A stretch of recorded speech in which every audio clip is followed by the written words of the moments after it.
Should be live on the X. Yes, we are.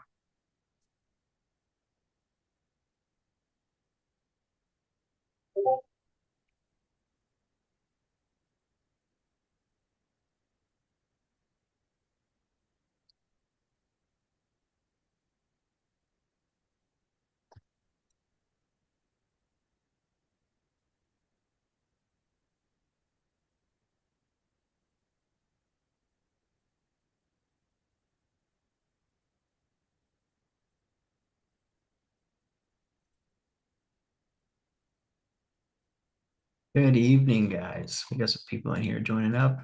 What up? What up? I was just tweeting something completely appropriate and worth reading about Sunday scans. Sorry about that one, Bracco. uh, Everybody getting in? Just give it like one more minute. Oh, Set up here.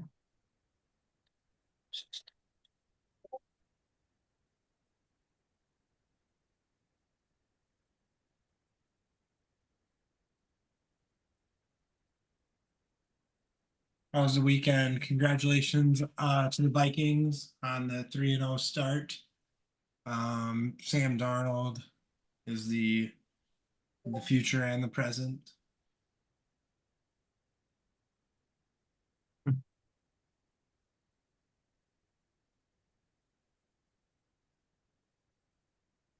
All right.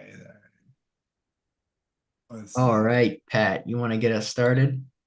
Yes. Yes, I do. There you go. Where's the economic calendar window? Here we go. Start the boring stuff first.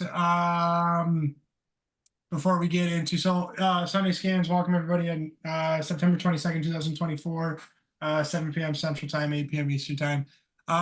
Looking forward to the week ahead ending September 27th.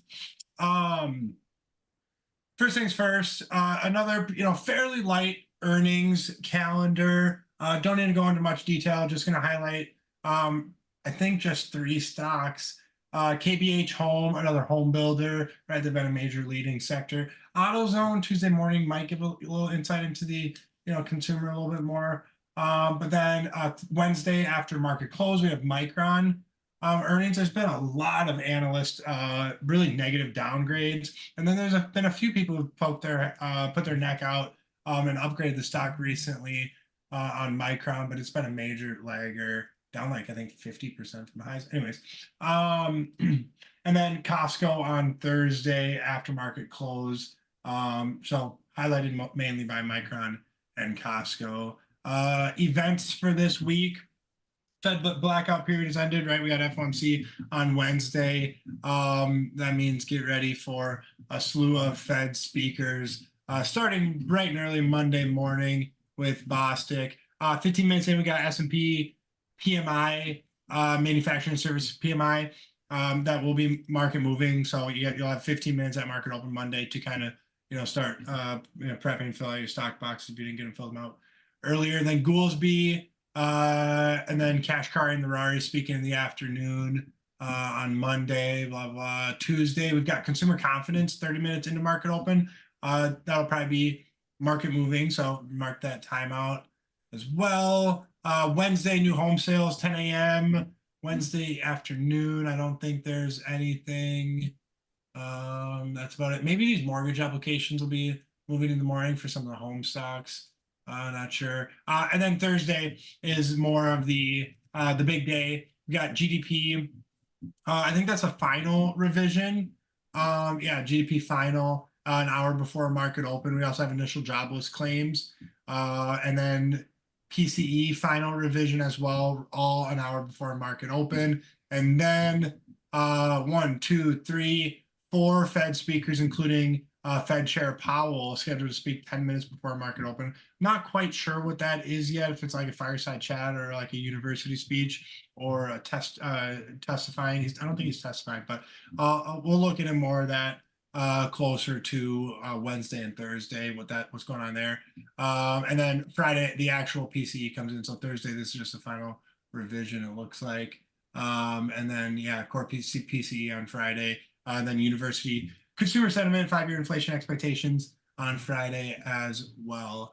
Okay, blah, blah, blah. None of that really matters, to be honest. Back to the charts. My TC 2000 go.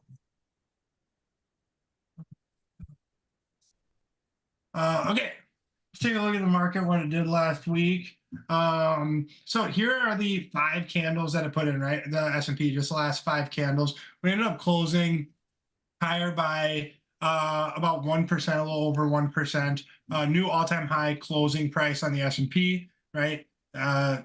Bullish. One thing I really wanted to note about this was there was just a lot of jumbled action Monday, Tuesday, and Wednesday, of course, with FOMC on Wednesday.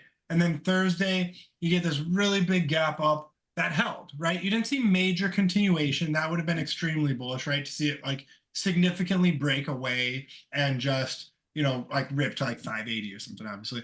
But it held. And then on Friday, the low of day Friday was 565.17, and the previous all-time highs prior, if you go back to this June, right, July, this little topping action, but before the big pullback down to these August 5th lows, the high was 565.16. So we held that previous all-time high by 1 penny here. Bears were not able to fill the gap quite yet from Wednesday to Thursday. That's something we'll have to monitor early in the week. But I really like that we held this. Very simply, I've got these green levels right here that I think it's really extremely bullish if we hold above these. I don't think you need to pay attention to the indexes right now. I think you can let your individual stocks lead the way, trust your watch list, and trust the stocks that are setting up. And that's the best environment to be in when it's like, okay, market's giving us the go ahead, let's go ahead. Whereas in, like, oh, okay, we need SPY to break, 555 and then hold that as support. And then, the market's in clear. It needs to remount the 20 EMA and then we're in the clear, where it's already kind of just like saying, okay, you don't really need to pay attention. And hopefully that stays that way. I've got this 560.40 spot, which was the where we kind of gapped down from on Tuesday, September 3rd, this big red candle. This was the short Labor Day week right here where we were completely red. That's where we opened up that Monday. I've got this marked out as, okay, we can pull back. If we want to pull back a little bit further, I would like us to see us hold that spot underneath that. Hey, I'm probably getting stopped out of some positions. I've probably noticed that some setups are, maybe failing or not following through as much. I want to be a little bit more selective. And then this 557 and 555 is kind of like my like last defense zone to where we really need to hold above this spot. Otherwise, there's something going on in the market. So that's about it to review on the S&P. QQQ, pretty similar type of action, although it is lagging. Really want to get back up into this 484.50 to 488 zone, highlighted from this action back here. Want to reclaim that. You notice we had a little bit of resistance around that, again, 485-ish mark, and we're still experiencing that, but it's fine. We're not like rejecting hard off that like we have in the past, not yet at least. Right, and we're kind of putting in these 2 really tight closes. As long as that continues, again, you can let stocks lead the way. And ideally, right, this tightens up a little bit. Maybe Monday and Tuesday we get more lower wicks, or even just a breakout day and close really strong. That would give probably the first indication of QQQ. Maybe getting back to at least on par performance versus the kind of underperformance that it's seen for almost 2 months, a little over 2 months now. IWM, again, this is probably the most important one to pay attention to in terms of some of the stocks that we watch. The more aggressive this is moving, the more aggressive that some of the stocks on the watch list are moving. So again, 2 days of rest within this Wednesday FOMC upper wick. Need some consolidation. It was green, I think 7 days in a row. And here we are kind of just chilling up here. Really want to see us hold Tuesday and Wednesday's low around 218.50, give or take a penny or two. Then line up with the daily 9 EMA. And then I've kind of got this 215.40 spot as like, okay, we should really be holding this spot. Otherwise, something's going on. I'll probably already start to notice that. And then, man, if you just zoom out on this, you can see how important this zone is just in these 220s to 210 range. So could just be getting started. And I have been looking at this, especially if we consolidate or in this zone, right over here for anywhere from a couple days to a couple weeks, right, getting tight up here. So you might be able to view this as this little like W pattern. This is a higher low, but maybe this is if we hold this neckline and really start to consolidate, I think you'll see a lot of market participants starting to look at this as that little W pattern. And if that's the case, then and this is the neckline that we're consolidating against, we could be going much higher and starting to reach some of those end of year or Q1 2025 targets on IWM in the 240 to 260 range. Yeah, I think that's about all I got on the indexes in terms of what we need to pay The attention to. chat asks XBI too, if you want to take a look at that real quick. Yeah, XBI, it looks very similar to IWM. 102.30 and 103.50 are the really big areas. We did have a really nice close here on Thursday, kind of pulled back a little bit on Friday.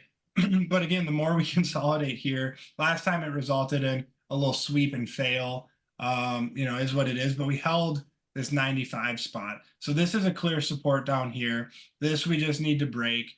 I think this is due. There's still a lot of biotech stocks that are setting up.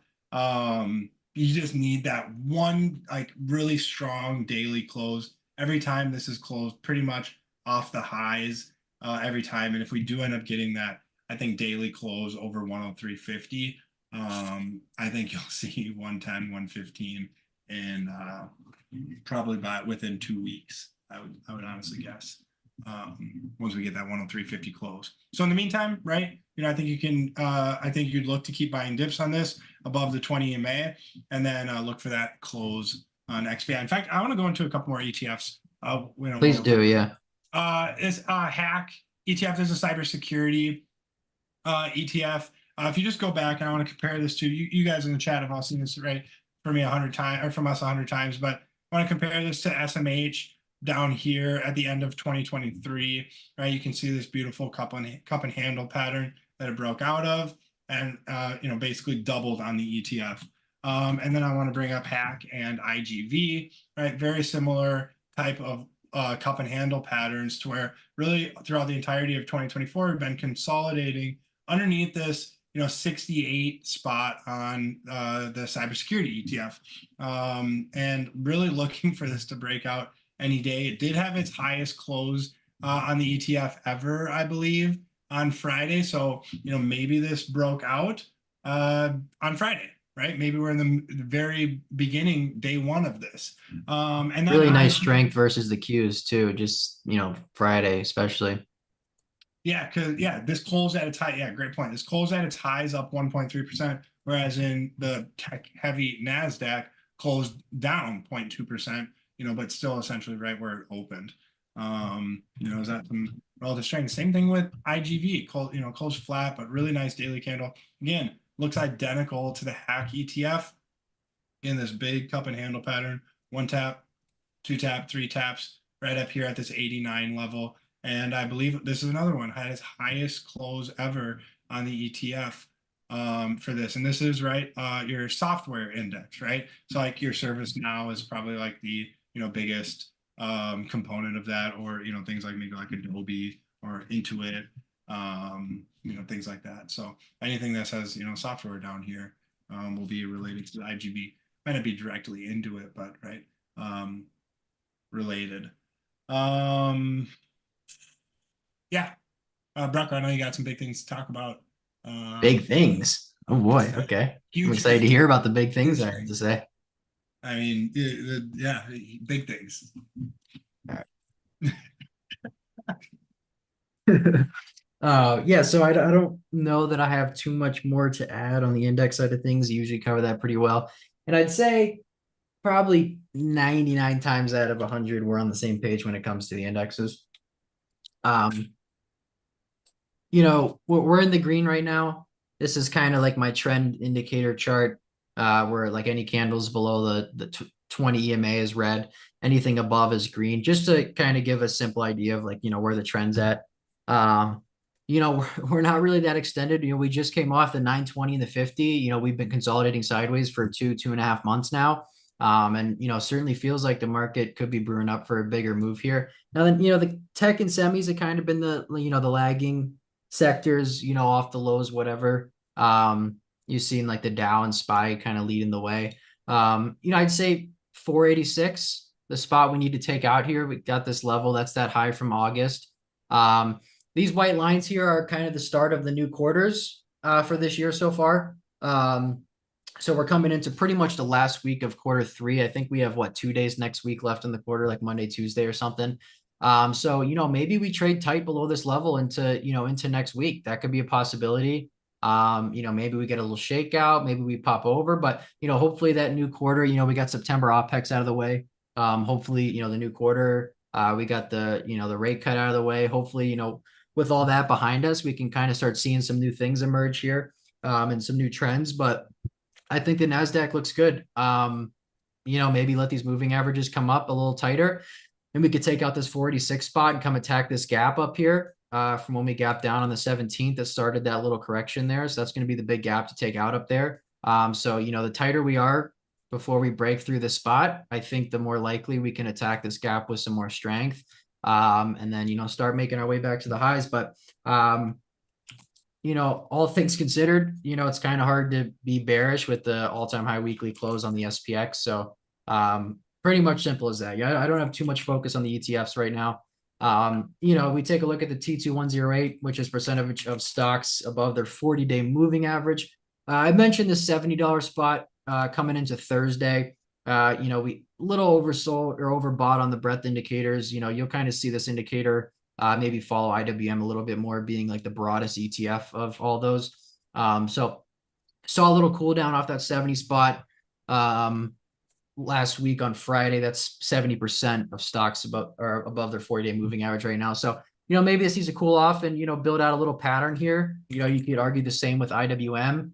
Probably just needs to build out a little bit here. The weekly still looks good. It looks like kind of like just it's chugging along slowly, but yeah, I think the indexes look okay. They're all above the moving averages. Even SMH is above the 9 and 20, still struggling at that, declining 50-day. Not super interested in this space right now, still being like the biggest laggards, but that can change really quick. So, we got MU earnings this week. We'll see how that can kind of, kick it off maybe.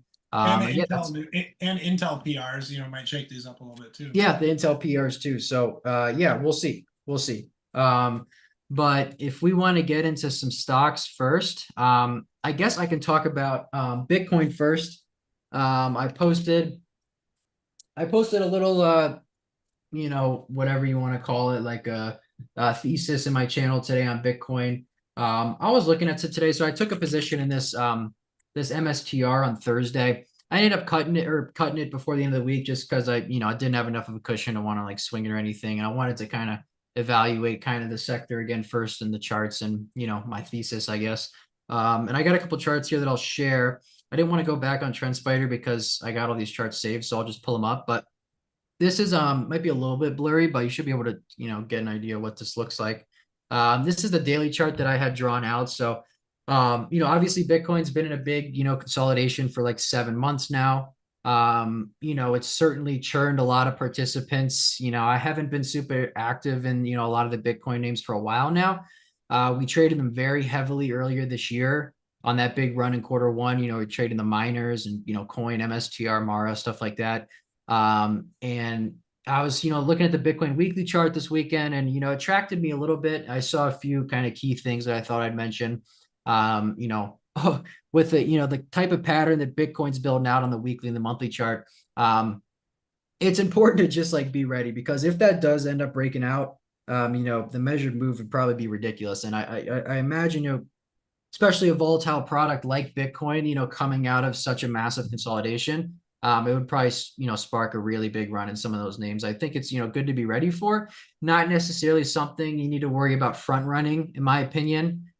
Just looking back at, a lot of the big moves on a lot of the Bitcoin names, for me, none of them are really long-term holds as far as the stock goes, but really good momentum traders when, Bitcoin's trending higher. And a lot of them, got really big volume and a really big initial move, and gave multiple, setups to get exposure along the way higher. So, I don't think it's something you need to be first to, but something to just kind of, be mindful of and, be ready for, have a basket of those names and, scan them, every week, whatnot. But yeah, so this daily chart I'm looking at, I kind of got this little inverse head and shoulders drawn out potentially, that I'm monitoring right now.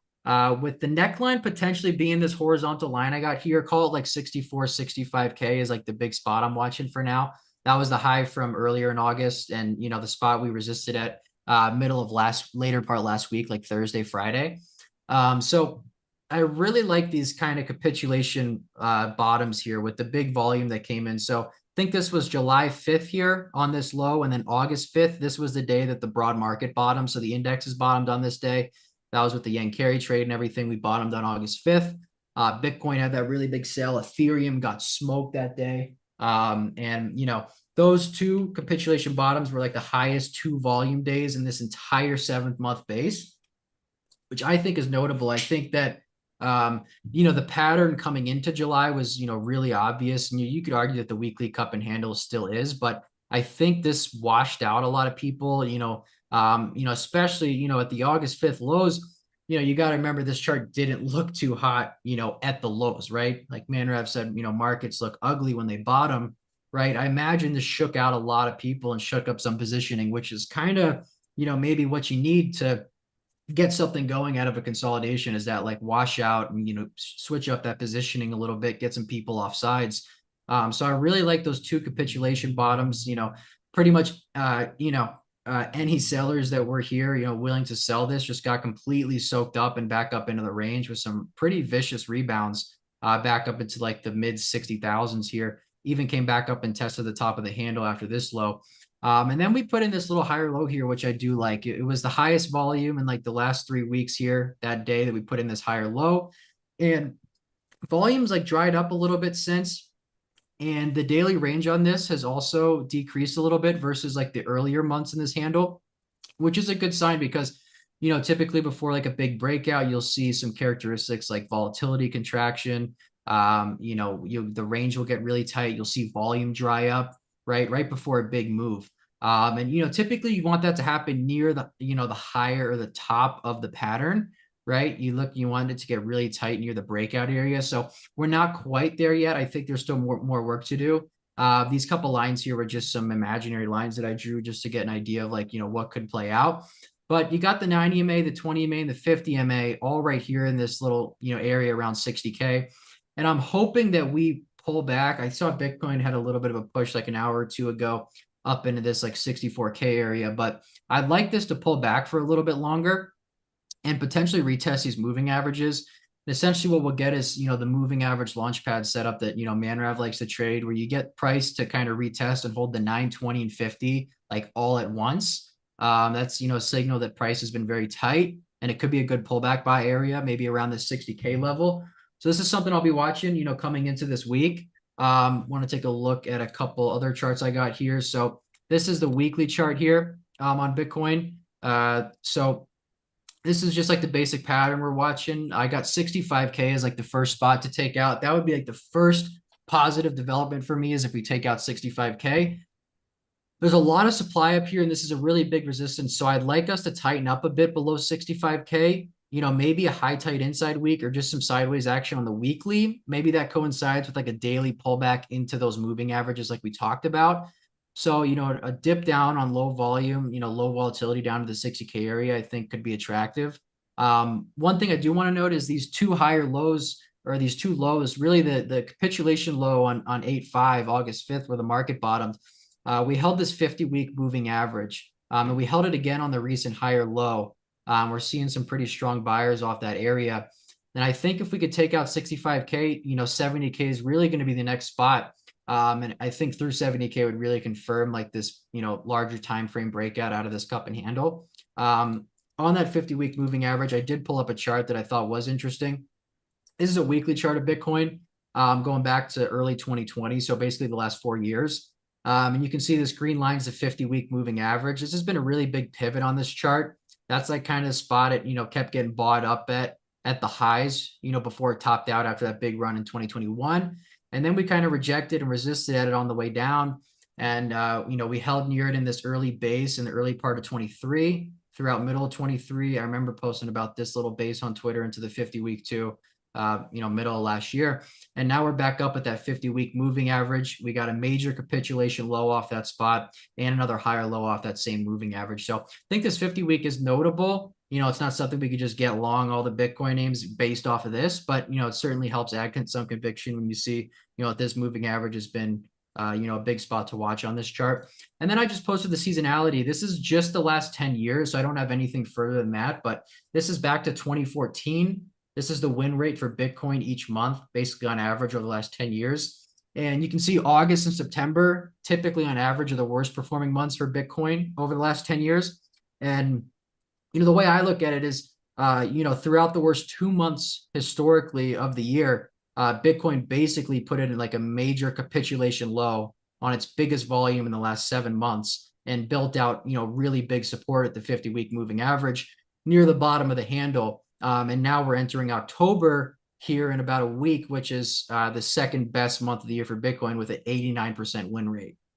So, seeing that we just came out of the worst seasonality period and entering, one of the better months, that kind of lining up with this weekly chart to me, helps add some conviction. So this is something I'll be keeping an eye on. That's, I kind of started a position in MSTX, which is the leverage product for MSTR, just in some equity last week on a starter position. But, I don't see much developing in the individual stocks for now. Like a lot of the miners are well off their highs from the summer, 50% or more on some of them. And I'd argue that, sentiment's pretty negative on them. Back when Bitcoin was in the early parts of the handle, these are the only stocks everyone was talking about, and especially in July.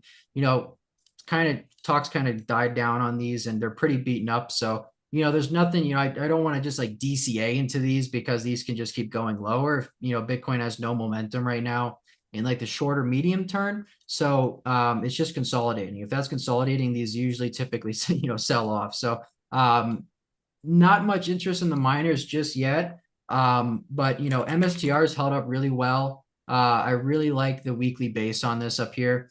Maybe this ends up being a topping pattern. I'm completely wrong, but strictly forget, the stock or, whatever, and just looking at the chart. This is a really nice, 6-7 month base up here. 50-week moving average. We hit it in the pre-market on 852 on this MSTR and kind of swept this $100 psych level.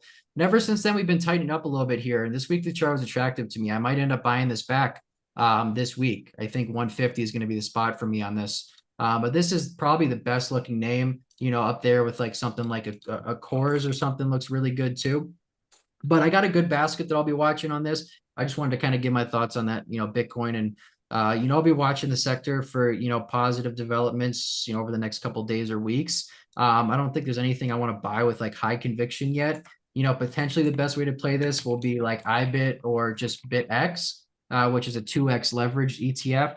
This thing can really move. If you get a pullback in the moving averages on this, this might be something I'd start nibbling into, or through the 50-day or the $30 spot.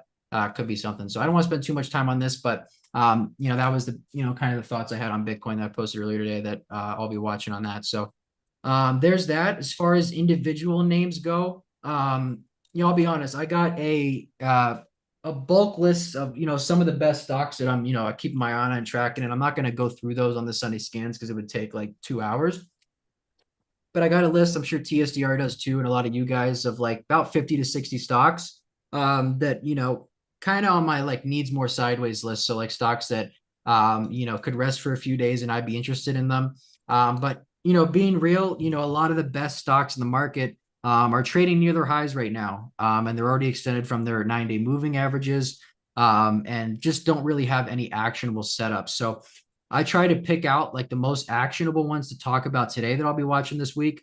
But it's a little difficult because, when you have a market in a spot like this where like, some of the best leading names have already broken out of their patterns and they're a little bit extended from like their ideal entry spots. You start to question if the stuff you find that's actionable is a laggard and maybe the market and those stronger names need to pull back.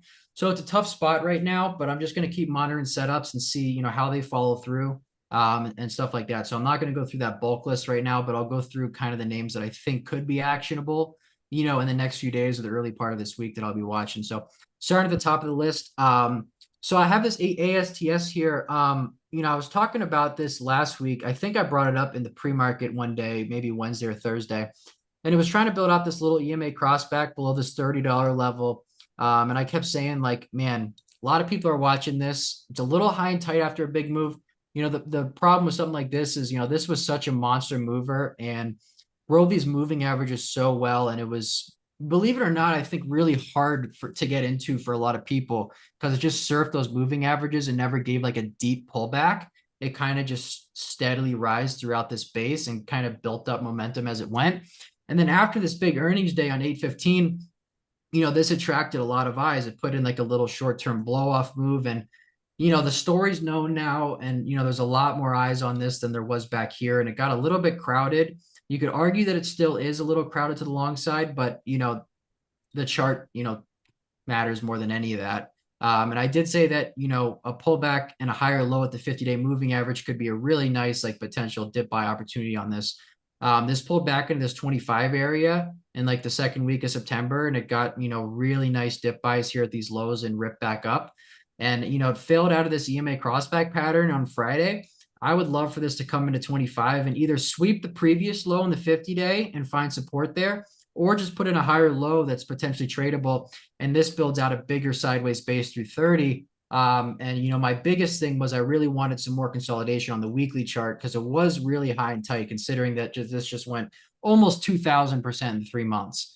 I wanted a little more action on the weekly chart to, trade off of. And I think a double bottom, off the 50-day could be something that's attractive for me, considering how strong this name has been. So I'm going to keep an eye on that.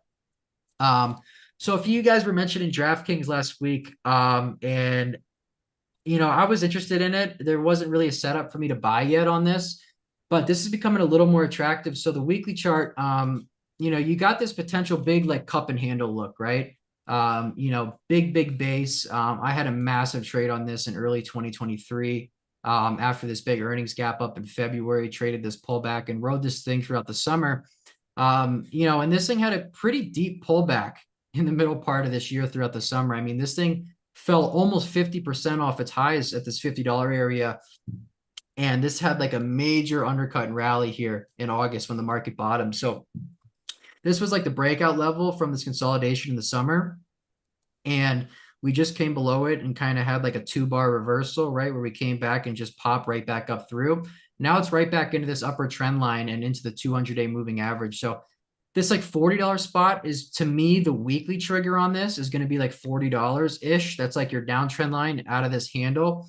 It is up, 6 out of 7 weeks into this spot. So it's a little bit tricky, but I do like how this is acting against this 200-day moving average. We had a couple rejections here and there, and we keep getting bought up and finding support with, decent volume. And I don't know. I think this could be setting up soon. This 90 EMA is getting tight now. Maybe this needs one more little washout or shakeout below like 38, but I want to keep eyes on this because I do like the weekly chart. Penn's looking interesting too. I mean, this thing hasn't been able to do shit above its 200-day moving average for like 2 years, but this daily is starting to set up a little bit.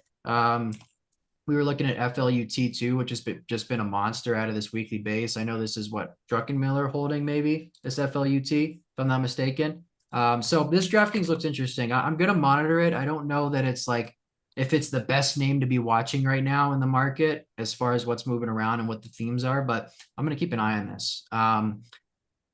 I got some names in here that TSDR is going to talk about. I wanted to mention this PNW. I did see this chart a couple times on Twitter this weekend, but this looks nice. So, the reason, this has been acting relatively weak, compared to the market, when you're looking at like the Qs or whatever, and like even just the software ETFs. But, this is pulled back into its 50-day, and you keep getting some undercuts under this spot. We did come back and retest this zone here that I had from the earnings gap down. That was kind of the support zone and this flag or this base up here that failed in July. We came back down and held this bottom trend line. I got this kind of as just like a consolidation wedge.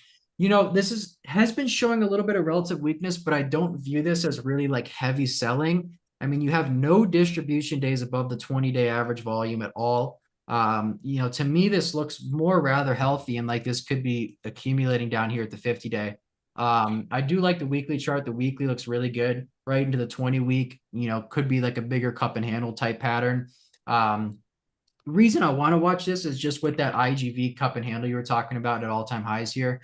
Like if this does end up like breaking this, I mean, this is a 3.5-year base, all-time high weekly close. If this does keep going, I mean, this PanW is probably going to catch a bid, and it's decent trader, it's liquid, it's got a $10 ATR. This could be playable with some options or something, like some 350 calls for whatever.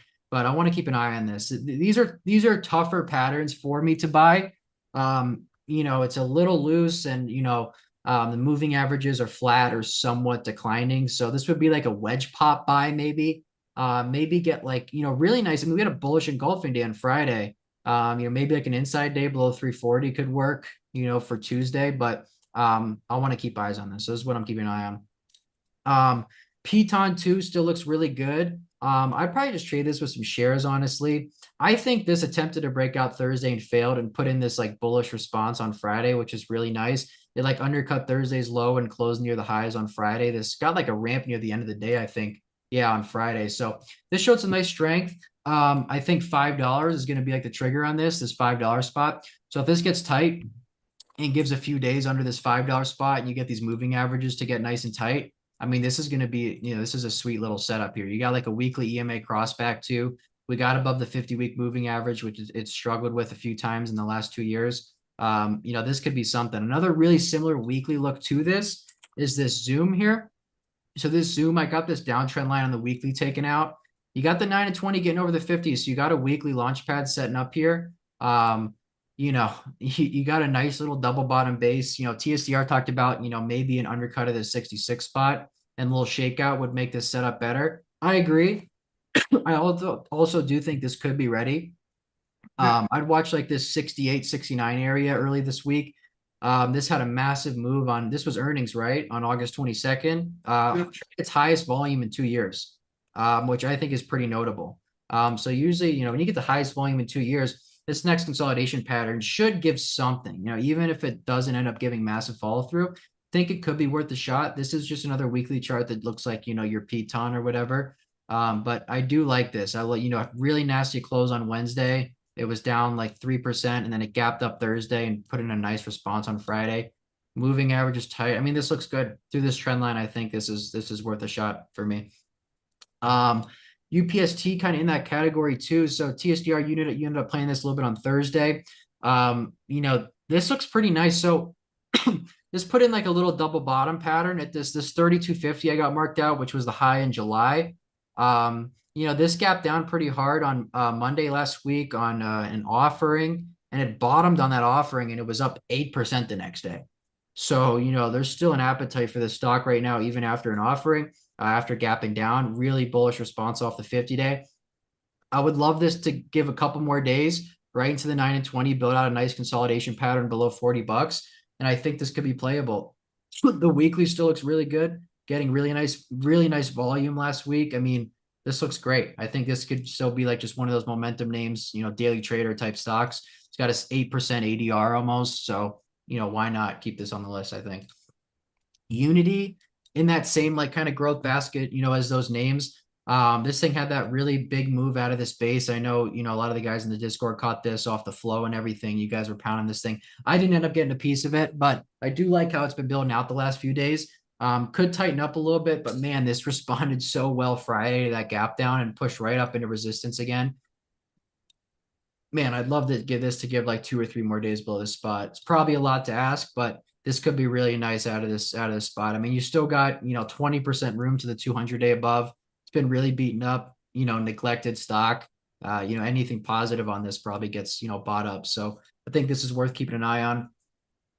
Um, I got Reddit on the list. This is probably more on my bulk list, is like needs some more sideways, but this is one I think there could be a pullback buy opportunity on this week. I do like this weekly chart. It was looking like a little bit of like a weekly bear flag for a while. And this really did churn like a lot of participants here. I mean, I tried to long this twice and short this twice, and I'm not gonna lie, in this pattern. And I got stopped out all 4 times. So there's definitely, some positioning off sides on this move. You got 5 green days in a row. You can kind of see it increasing volume for 5 days straight. So maybe this wants to work back up into 675, which is these IPO highs that it struggled at in July. But it's coming out of almost 2 months of consolidation. I think a pullback on this and the moving averages should be a priority, especially, if we end up coming back into $60 even. I'd like it to be a little higher. I'd like this thing to show some like high and tight strength. But if these moving averages catch up, I do like this red a lot. I got that on the list. I did have some silver names on the list. So, I was looking at this SLV weekly and monthly chart. Reason I was looking at it is because it kind of caught my eyes I was scanning weekly charts on my ETF scan. And I had a couple silver stocks pop up on my momentum scans after last week. So, this monthly chart looks really nice. Looks like it's coming out of a big base. It's gone sideways for 4 months now.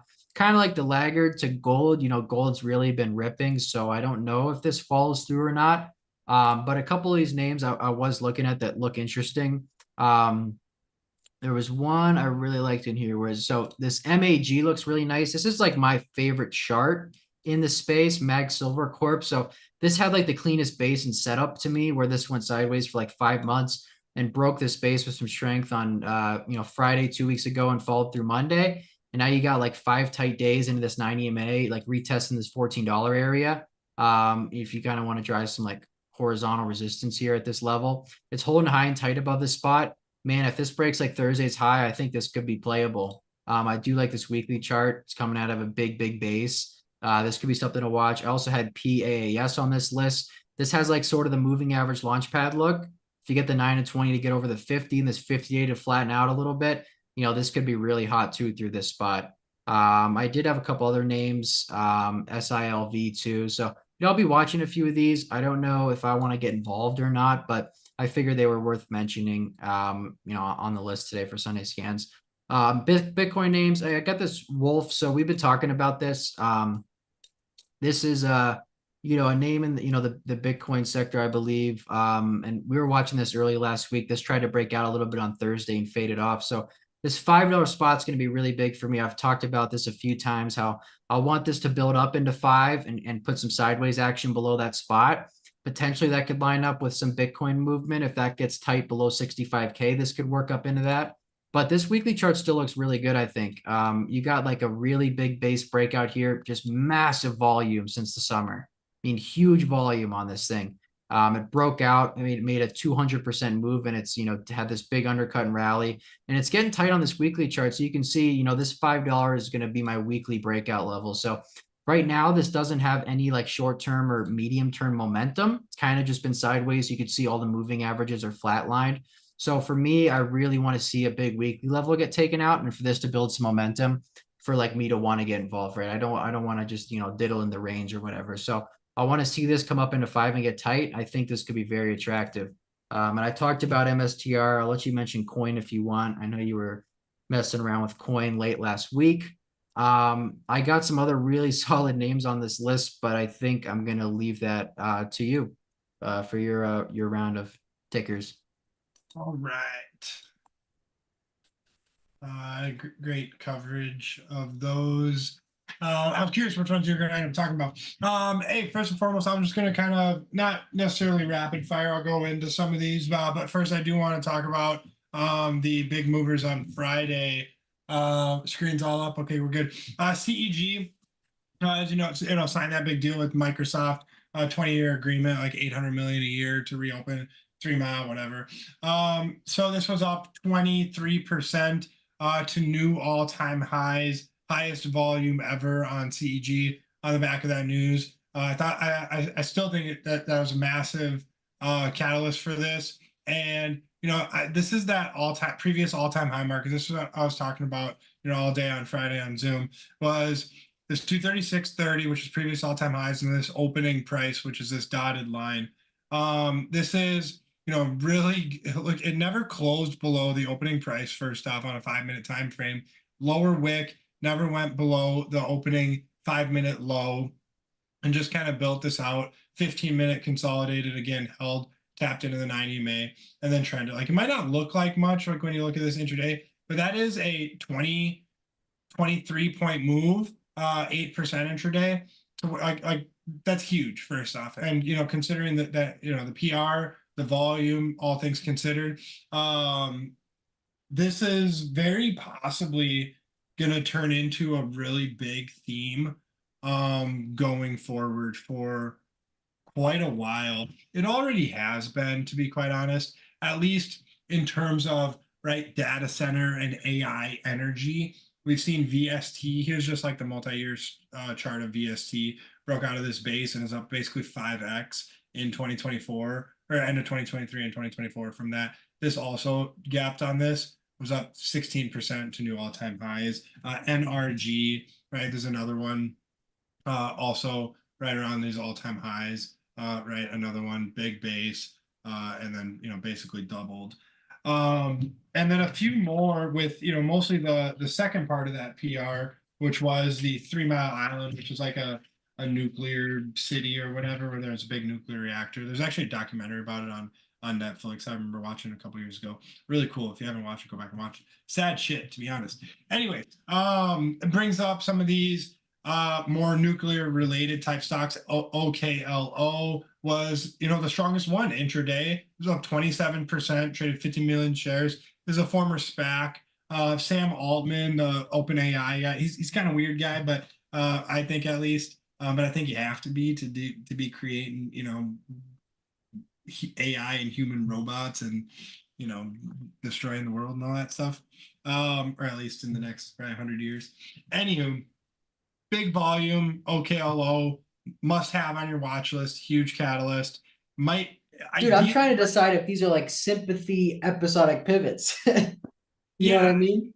I think they 100% are, or at least we approach these like that going forward. This probably gaps up a little bit tomorrow, so we'll see how it trades then. But I think these are either A, daily traders, or B, we wait for them to set up again, consolidate, build out another spot on these. This does, again, with it being a former SPAC, it makes it very interesting.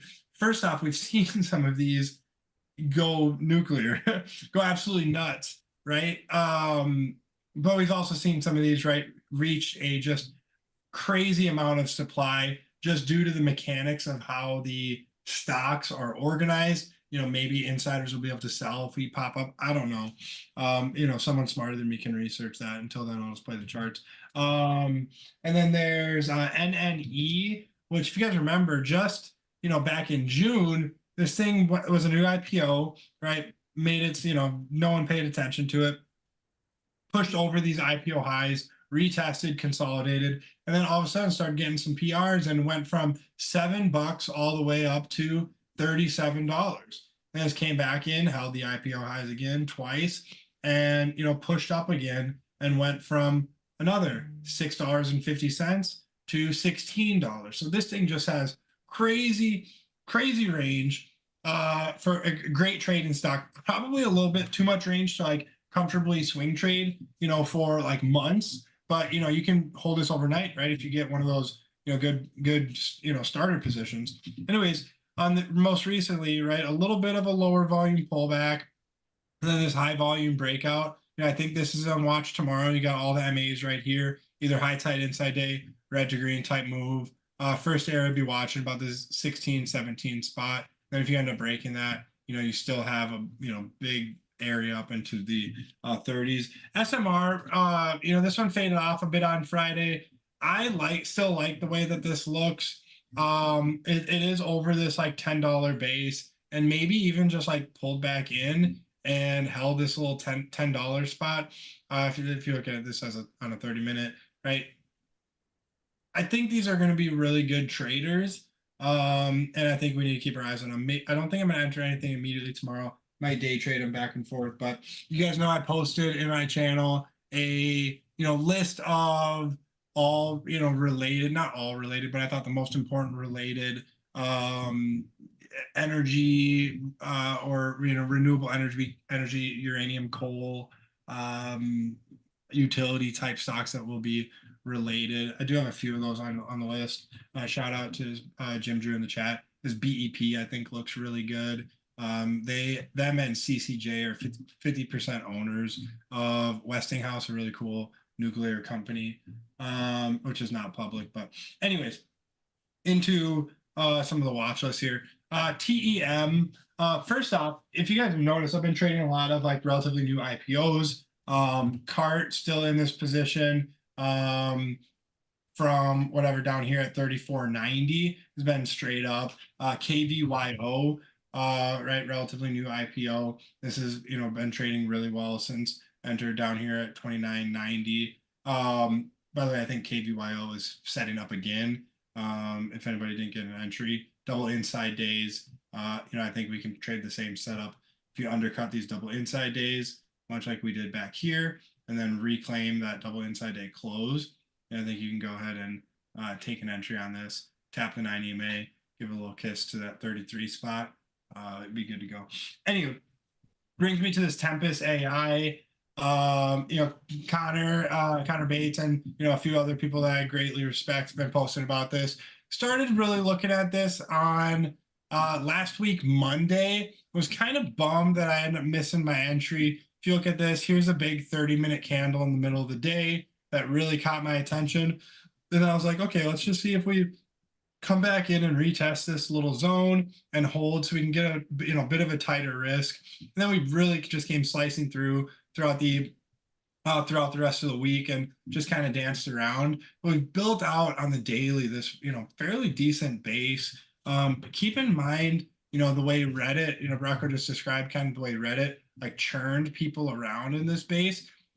I'm not gonna keep that from or make that prevent me from entering TEM, but I'm certainly mindful of the way that some of these IPOs can and often do churn out buyers and sellers before making a fairly easy move. I mean, Instacart did it. We traded that like 3 times unsuccessfully before getting it right just recently.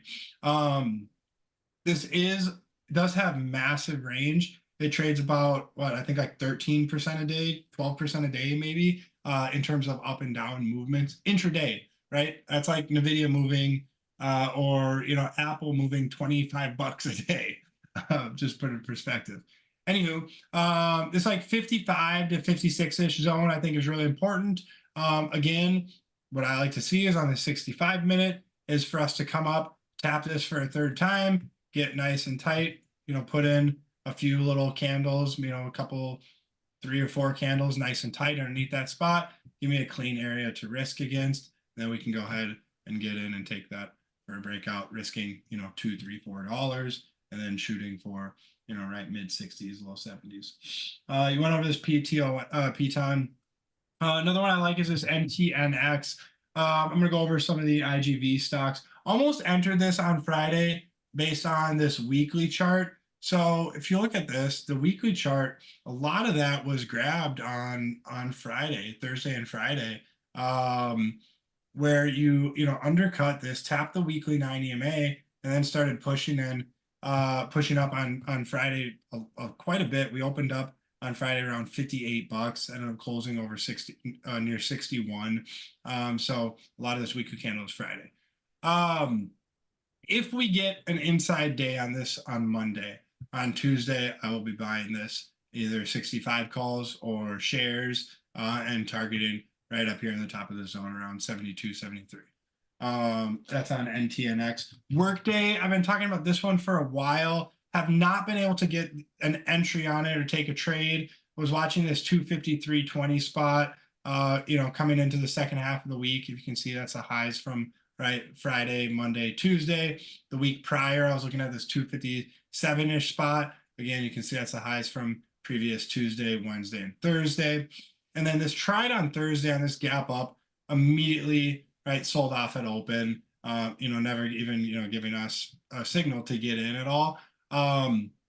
So I'm kind of waiting for this to build out more. Very similar to NTNX, right? They look pretty similar. NTNX is just stronger and, starting to look better. But I'm going to keep both of these on the list here. Workday and NTNX. One over KVYO. Oh, FTNT, Fortinet. So first off, great relative strength. This is when the market kind of made its lows on August 5th. And you know what the QQQ has done since then, right? It had a second little rollover right here. And this is where I'm focusing on this relative strength is on this second leg. And if you go back and study the stocks that are on right now, my list of need more sideways or need a 9 EMA tap, look at what they did from August 22nd to September 6th. And really, since this Tuesday and Wednesday bottom in the Qs right here, look at what the stocks did that are the strongest right now in this 2-week period. And you'll be amazed at what you see. I'll just bring up as an example, Duolingo. From August 22nd to that Tuesday right here, this is what this stock did. And this is what it's doing now. Instacart, from August 22nd right here to that spot, went sideways. In fact, it was slightly green. This is what it's doing since. DoorDash, another position that I still have, from, again, August 22nd to the bottom on Wednesday, the 10th. This actually bottom on Tuesday, the 10th. This is what it looked like. This is what it's done. Anyways, I'll bring that all up to just show the power of, I guess, relative strength. Again, this one has gone completely sideways. Really strong day Friday. I almost bought this on Friday. On Thursday, 9/12, this had bad news of a hack or something and sold off decently. And I was kind of waiting for that 76.90 spot to get broken in order to buy that. If you look up the 30-minute, you can see the big candle kind of where we started selling off from. And we're kind of right back into those highs. Either way, I think this is going to present a great opportunity. Went over the hack ETF, the IGV ETF, right? So there's reasons to focus on this leading stock in this, potentially sector about to break out. Funko, a little Funko magic. For those of you guys around back in the day, this is like an NFT stock for a little bit. I don't know if that even made sense, but anyways, looks great now. You had a big old breakout on, what I presume was earnings here on the 12th. I'm not really sure what was going on here, but it was up 10%. Since then, we're building out this really nice flag. This is like one of the best patterns in the entire market in general. Stock that breaks out from a big base on a PR and then consolidates, taps a 9 EMA. I've got this on the list. Tandem Diabetes, TNDM, still on the list, waiting for 46 to trigger. First want to start this about a weekly chart.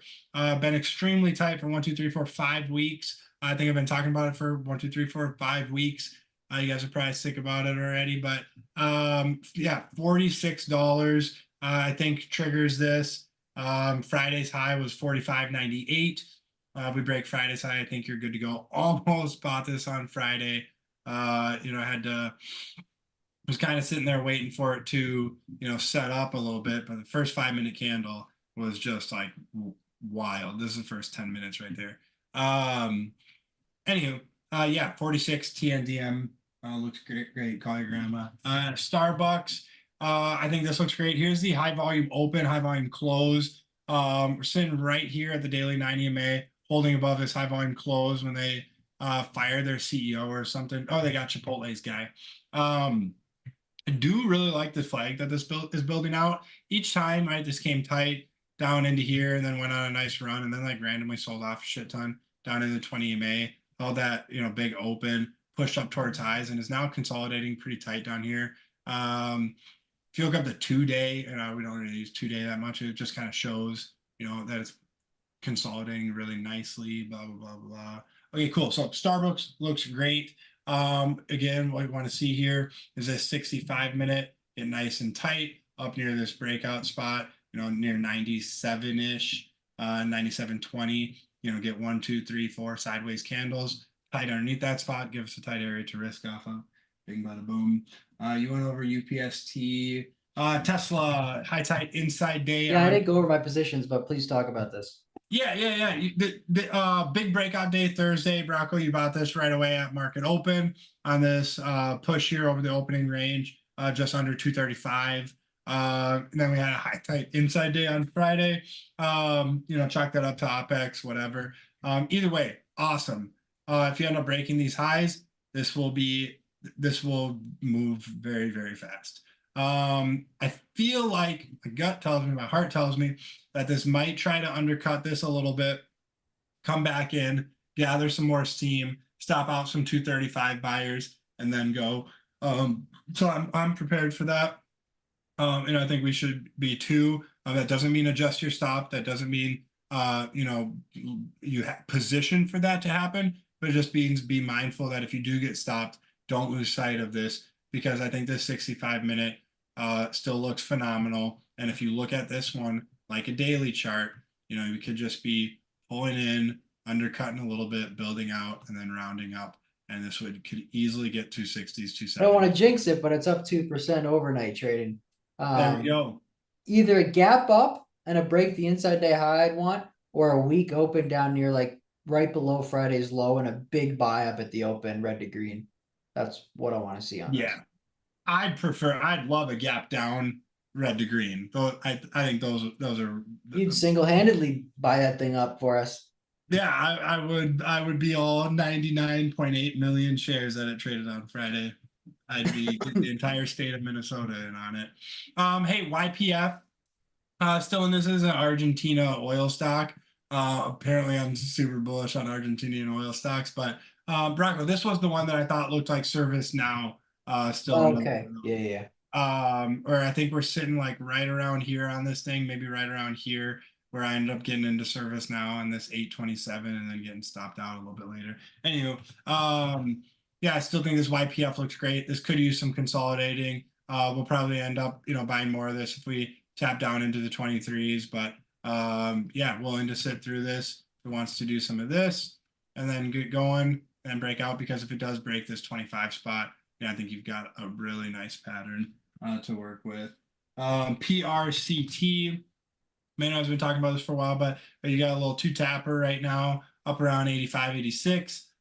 This looks incredibly strong. Big earnings move of about 30%. Been trading within that range ever since. Here's just a second tap of that. Let this build out a little bit more. It does look nice. Ugh.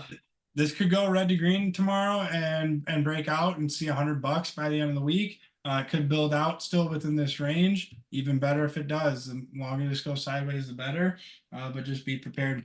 This SMMT, I wanted to bring this up a little bit. So this had a big move a couple weeks ago. We've been watching this ever since this big PR down here where their drug is good. Competing with, I think, Merck or Pfizer. I think it's Merck drug that does. That's a really big proponent of Merck. Anyways, it's had another PR a couple weeks ago, and then this stock went another like 200%.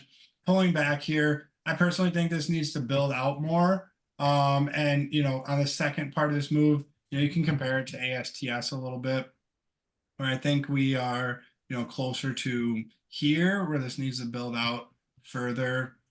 Generally, what you see on these is that this does need to build out further, but you should have this on your list for sure. Meta. So man, again, how we're talking about that relative strength. Meta's at all-time highs right now, like well over all-time highs, the strongest Mag 7 stock by far. This was a great setup on Monday as this broke out here of this 528 spot, and it's up about $35 since that spot.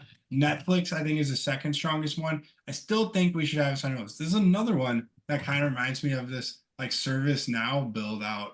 How we're kind of like dancing around these highs, like waiting for it to break out a little bit. I think Netflix kind of has that, similar build to where once it kind of, turns enough positioning, I think this will go. So don't lose sight of this. This could easily be, 770 to 800, in the coming days and weeks on Netflix. We got a whole bunch of other ones that I could go through. If you guys have any questions or comments, feel free. But again, I've got a pretty big needs more sideways list. Did I pull that page out? Oh yeah, here 90 May. Things like COHR. Right. This is amazing. This stock looks great. I wish I had it from here down at the 90 May at $75. But this needs more sideways for us to, initiate something new on it or retracement. FOURs on that list, SEs on that list, Zillow, right? These stocks that are the strongest in their themes are, up 9, 10 days in a row. And need a little bit more sideways. Shopify, TTD, right? So on and so forth. URI, United Rentals, Caterpillar, some of the industrials. A lot of these look good, but the leading ones need a little bit more sideways. Dun, dun, dun, dun, dun. Unity went over. Ollie Bargain Center. My son's name is Ollie, so I always look at this stock every week. This kind of looks hot, by the way. Might have to trade it in the hunter of. Little Oliver. Funko Magic went over. Zoom, you went over. BP, blah, blah, blah. BMY still looks hot. I have a little AMS. I have a little turd idea. Let's see it. Show us your Um turn. Iowa, no, you pull up on your chart. My Oh, teacher. sorry. Iowa and Q. Yeah, dude. I was looking at the weekly and the daily, got the same exact pattern. Yeah.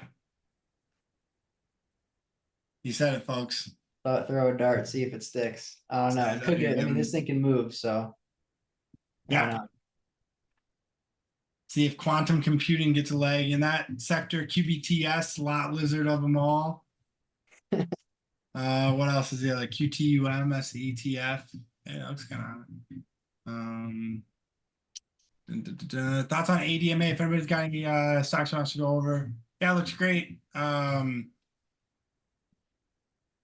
don't know. I mean, you can't. I don't think you can enter this now. I don't really know what you want me to say.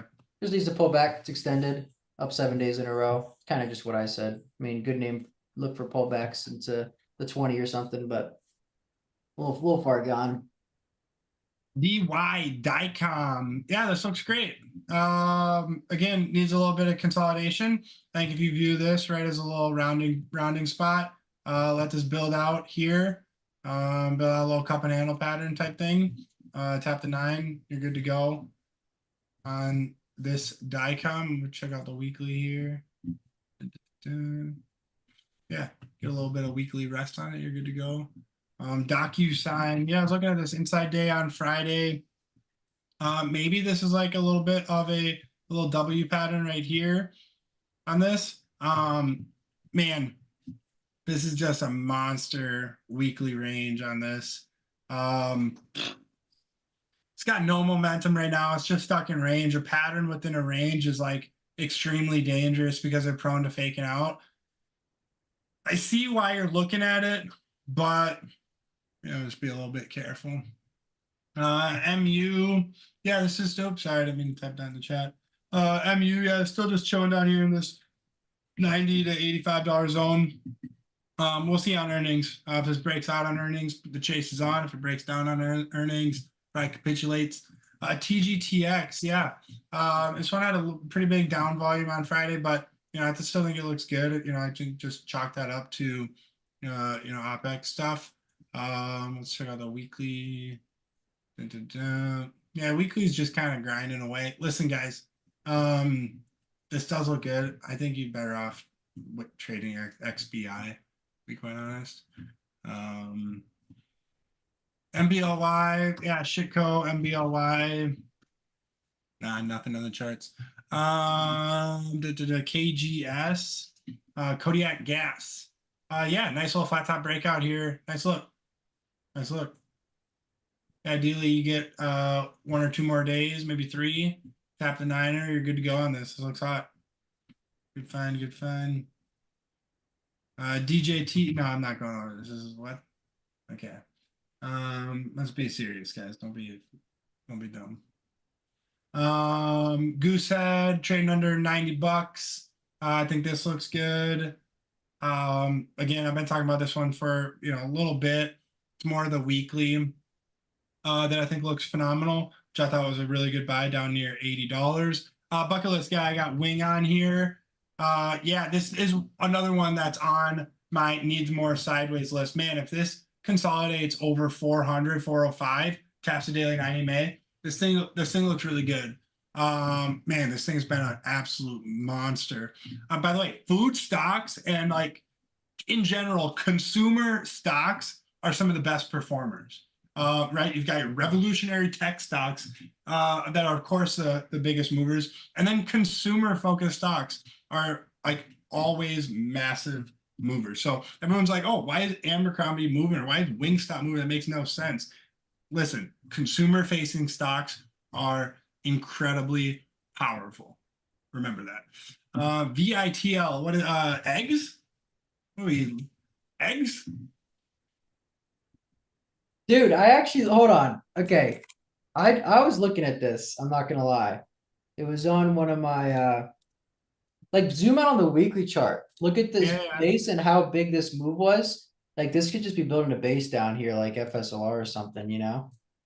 Yeah, this thing's thin, dude. $1.4 billion market cap, $33 price per share. So this is what, 38 million float. All right, I see it. If this gives a launch pad, if this 50 SMA flattens out, I see it. I can respect that. I can respect that. LNTH, yeah, I've got this on my list. I think this looks really good. We just remounted the gap up anchored VWAP on this, which is this top pink line, I guess. We've held that as support the past 2 days, tight inside day. You got a good spot underneath this like 111, 112 spot. 1 tap, 2 tap, consolidating nice and tight underneath here. This could go Monday, could go Tuesday, but either way, I think this is a really good watch. This is a really good company too. I think 120 calls or 140 calls for as much time as you can afford is a pretty reasonable play. Yeah, I've seen those. I know. Hey, consumer facing stocks. Yeah, you're right. Yeah, go for it, man. If you trust your analysis, trust your eyes, trust your eggs, you're good to go on the old VITL. Tree. So yes, this looks good. Again, I think this needs more sideways. I do like the relative strength. So we saw some of these more lending stocks like fade off a little bit, like RKT faded off. What was the other one? Like Redfin faded off a little bit on the rate cut. Didn't have as much strength on Thursday and Friday. But like BLND and Tree both held up really well. You guys, don't lose sight of this BLND. This is a massive base. I'm just going to turn off all these stupid levels, but it's a massive base that we're just like retesting this 330 spot, right? We're trading this on an undercut move and then this big blast off day on Friday the 13th. Don't lose sight of this. This can be something, this can be a big mover. And I think this chart looks great. And yeah, same thing with Tree. Man, this thing's got some range. But I did notice every time we kind of come up to these spots on this, that ends up having these big fades, right? It kind of comes up here, deep fade, comes right. You see what I mean? And I don't know how I can explain it. Yeah, it comes up to these peaks, big fades when I want it to consolidate nice and tight. So maybe it ends up fading off up here, but if this does hold up, pretty well, looks good. But come on, man, we all know the setup down here was into this spot, into this support, undercut the 20 EMA, build, hold underneath, gather some steam, and then thrust through the 9 and the 20, kind of wedge pop, breaking this little channel. So if you're looking at this, you should be asking yourself not how can I get into this or what do I want to see a stock do now, but it was how can I adjust my system, my scanning, and my analysis to get into this at the spot that I should have gotten into this. And this, You know who's so good at that? J Money is yeah, so good at that. yeah, We need a name for charts like this. You know what I mean? We need to come up with a name like because what? like think of like just to name a few like that are really similar to this, where they are coming out of big bases and they're really grindy up the right side. And a lot of the moves come from multi-day bursts, like whereas they're not so many like clean, like flat topish or flag setups, but more just like a stock that you'd buy on pullbacks into big supports, whether that's like the 50-day moving average or an undercut and rally type setup, which has been really common lately, like Tree or something like APP, where like this Yeah. thing just like buying this thing on pullbacks the whole way up, or even a Carvana, to be honest. Mhm. We're in the later stages of its run. You know, you just had to get in on this thing on like pullbacks to the 50-day and like undercuts and UNRs and earnings gap spots and stuff like that. There's a lot of names that just like have been just like move up the right side like that and like really wavy, and they're not very like linear, but they just like, you know what I mean by that? I do. I do 100% know what you mean. Um, yeah, yeah. But yeah, it's important to look back at like the personality of the stock over the last few months and like what setup has worked the most on these. You know what I mean? Like something like that Tree. I mean, the best entry on that was a lot of them will Weekly look 20 like they're Ms on the tree. yeah. This just grinds up the weekly 20 May. Yeah, yeah. And a lot of these will come up to breakout areas like flat top spots and look like they're going to break out, and they shake up, some people, and then they just rip off like the 20 EMA, like APP did, where like it kind of failed breakout and everyone was loving it at the highs. And then it shook out at the 50-day and just ripped. Like there's so many names that have been moving out of these bases just like this, where institutions just like soak up any sellers at the lows and they just rip, you know? Yeah. I mean, I've been one of those people who's gotten shaken out, especially on APP, right down in the low 40s. Yeah, I think Brecco, your tweet and your message the past couple of days of knowing some of the fundamental story and the thesis helps you make those decisions. Like I think T-Cats, who's been riding Carvana since like what, $12, and still in it.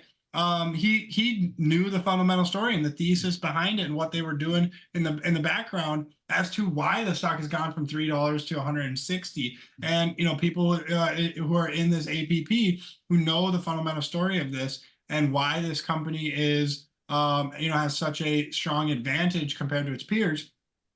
And so, kind of gives you that added conviction to buy the 50-day moving average, right? Because, right, a setup is just a setup, but when there is, right, backing by either institutional investor, right, the I in Can Slim and in fact, all the letters of Can Slim make it a true market leader and make it these moves that go from $30 at the beginning of the year to $130 at the beginning of the year, and those dips will get soaked up, such as that. So yeah, honestly, I think the best thing to do if people want to learn how to do that is watch read the William O'Neill book, How to Make Money in Stocks. Watch as many Can Slim videos as you can, and watch Traderline videos, interviews with those people, and just soak up as much as you can, and then start doing your scans on either TC2000 or FinViz of some of the fundamental stories, and stay off of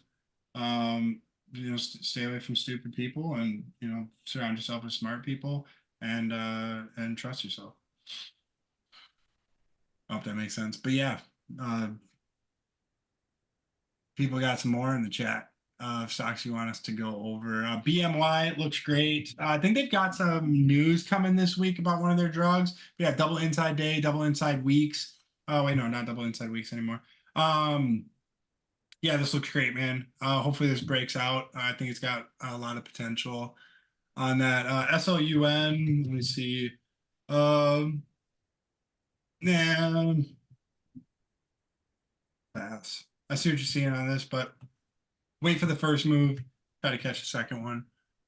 DOCN. Yeah, need some pullback. This stock is great, by the way. Again, should got in right here on Monday, 9/9, or this inside day tap of the 9 EMA on 9/10. I believe ManRav alerted shares on this around $35, $36. Now you need to wait for this to reset up.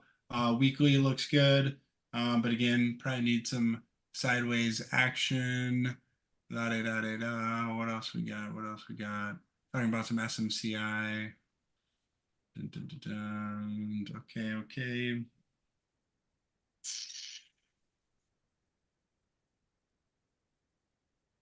Rocco, any last words? Sorry to kind of No, go sir. on a little rant. No, Does sir. that make sense? So what I was saying? Yeah. We'll nail it down. We'll have some very specific spots come tomorrow morning, and as usual, we'll take some trades, win, lose, or draw. Stops at low day, trail up to 9 EMA, and the 20.